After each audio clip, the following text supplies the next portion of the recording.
ഇപ്പൊ വരുന്നൊരു latest news ഇതാണ്. Kerala Blasters sporting director Karolis Skinkys താരം ഇപ്പോൾ സ്റ്റെപ്പ് ഡൗൺ ചെയ്തു എന്നൊരു ന്യൂസാണ് ഇപ്പോൾ വരുന്നത്. താരം തന്നെ ഒഫീഷ്യലായിട്ട് ഇൻസ്റ്റാഗ്രാമിൽ പോസ്റ്റ് ചെയ്തിരിക്കുകയാണ്, I'm going to step down as a sporting director of Kerala Blasters FC.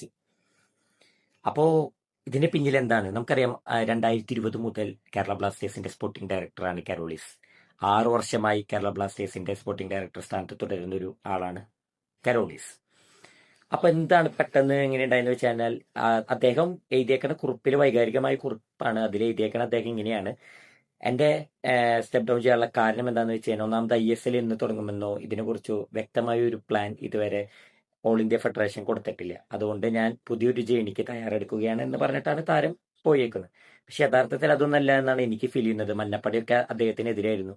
കാരണം നമ്മുടെ ഏറ്റവും കളിക്കാരെ കൊണ്ടുവരലൊക്കെ ഭയങ്കര വീക്കായിട്ടാണ് ഈ കരോളീസ് കുറച്ച് കൊല്ലങ്ങളായിട്ട് ചെയ്തുകൊണ്ടിരിക്കുന്നത്. എന്താ വെച്ചാൽ ഇഞ്ചുറി പ്രോൺ പ്ലെയേഴ്സ് ആണ് കൂടുതൽ നമ്മുടെ കയ്യിൽ വരുന്നത്. എന്താണെന്ന് ഉള്ളത് നമുക്ക് എല്ലാവർക്കും അറിയാം. അതിന്റെ അവസ്ഥ നമ്മൾ സീസണിലും അനുഭവിച്ചുകൊണ്ടിരിക്കുക. മോശം ഫോമിലൂടെയാണ് ബ്ലാസ്റ്റേഴ്സ് പോയിക്കൊണ്ടിരിക്കുന്നത്.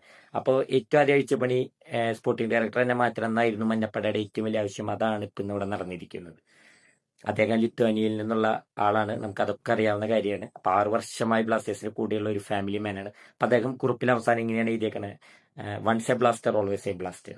അപ്പൊ അങ്ങനെ പറഞ്ഞിട്ടൊക്കെയാണ് അദ്ദേഹം പടിയിറങ്ങിയിരിക്കുന്നത്. അപ്പൊ ബ്ലാസ്റ്റേഴ്സ് എന്തായാലും പുതിയൊരു സ്പോർട്ടിംഗ് ഡയറക്ടറെ തപ്പി തുടങ്ങിയിട്ടുണ്ടാവും എന്നുള്ള കാര്യം കൺഫേം ആണ്. ആരായിരിക്കുമെന്ന് നമുക്ക് നോക്കാം. പുതിയ സ്പോർട്ടിംഗ് ഡയറക്ടർ ആരായാലും ബ്ലാസ്റ്റേഴ്സിന് ഒരു പുതുജീവൻ നൽകുന്ന സ്പോർട്ടിംഗ് ഡയറക്ടർ ആവും. നമുക്ക് അത്രേ ഉള്ളൂ. മഞ്ഞപ്പട പറയുന്ന പോലെ വിഷു വൺ ബ്ലാസ്റ്റേഴ്സ് ബാക്ക്. നമ്മുടെ കൊച്ചിയിലെ ആരവം അത് നമുക്ക് തിരിച്ചു വേണം. അതിനുവേണ്ടി ബ്ലാസ്റ്റേഴ്സ് തിരിച്ചു വന്നേ പറ്റൂ എന്നാണ് നമ്മുടെ എല്ലാവരും ആഗ്രഹം. കാരണം ആ പണ്ടത്തെ ഒരു ബ്ലാസ്റ്റേഴ്സിന്റെ ഒക്കെ സ്പോർട്ടിംഗ് ഡയറക്ടേഴ്സ് ആരാന്നൊന്നും നമുക്കറിയില്ല. പക്ഷെ കിട്ടു പ്ലേയേഴ്സ്, ഇന്ത്യൻ പ്ലേയേഴ്സ് ഒക്കെ ഉണ്ടായിരുന്നു ബ്ലാസ്റ്റേഴ്സിൽ ഒരു കാലത്ത്. പിന്നെ അതുപോലെ ഫോറിൻ പ്ലേയേഴ്സ് ആയിക്കോട്ടെ, ഇയാൻ ഹ്യൂ, ഇപ്പൊ ലോകകപ്പ് കളിക്കുന്ന ഹെയ്തിരഞ്ഞ സോൺ, ഇങ്ങനത്തെ താരങ്ങളൊക്കെ ഉണ്ടായിരുന്ന ഒരു കാലം നമുക്ക് ഉണ്ടായിരുന്നു. ഇപ്പോ എന്തോ കുറച്ച് കൊല്ലങ്ങളായിട്ട് നമുക്ക് മോശം സൈനിങ്സുകളാണ് നടന്നുകൊണ്ടിരിക്കുന്നത്. അപ്പൊ അതിനെല്ലാത്തിനും പരിഹാരം കാണണം. അപ്പൊ പുതിയൊരു സ്പോർട്ടിംഗ് ഡയറക്ടർ എന്താ പറയാ, ഫുൾ അഴിച്ചുപണി, ബ്ലാസ്റ്റേഴ്സിന്റെ ഒരു മാനേജ്മെന്റിൽ മൊത്തം ഒരു അഴിച്ചുപണി വരട്ടെ എന്നാണ് ഞാൻ ആഗ്രഹിക്കുന്നത്. കാരണം ബ്ലാസ്റ്റേഴ്സിനെ നമുക്ക് വേണം. ബ്ലാസ്റ്റേഴ്സ് തിരിച്ചു വരണം. മലയാളികളുടെ സ്വന്തം ബ്ലാസ്റ്റേഴ്സ്.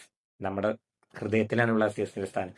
കൊച്ചിയിലെ ആ മഞ്ഞപ്പട പന്ത് തട്ടുമ്പോൾ കിട്ടുന്ന ഒരു ഫീല്. ലോകകപ്പിന് ശേഷം ISL എത്രയും പെട്ടെന്ന് തുടങ്ങട്ടെ എന്ന് നമുക്ക് ആശംസിക്കാം. നമുക്ക് ബ്ലാസ്റ്റേഴ്സിന്റെ കളി വേണം. അതൊരു വികാരം തന്നെയാണ്. So waiting for new sporting director four Kerala Blasters FC for the new season.